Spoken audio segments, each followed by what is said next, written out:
এবং তুমি বোধহয় সহজের মধ্যেও এই বীজটাই বোধহয় বপন করো না, মানে ওর আপব্রিঙ্গিংটা যেভাবে দেখেছি আমরা।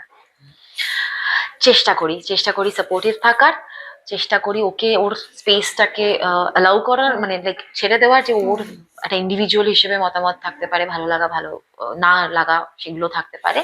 তো আমরা সেটা সাপোর্ট করব, বোঝার চেষ্টা করব।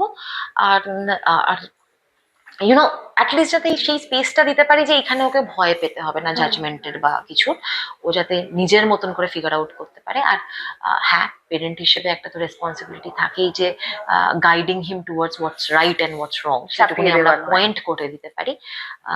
এইটুকু এটাই আর কি, এটাই চেষ্টা করি। হ্যাঁ নিশ্চয়ই, মানে সেই সিচুয়েশন যাতে ওর কখনো না আসে, এবং কোনোদিনও যাতে সেটা ও অ্যালাউও না করে যাতে ওর সাথে সেটা ঘটুক, এইটুকু যদি বোঝার জায়গাটা ক্রিয়েট করা যায়, তাহলে আই থিঙ্ক দ্যাটস ইট। সেটাতেই আমরা এইটুকুই আর কি আমাদের তরফ থেকে চেষ্টা করি।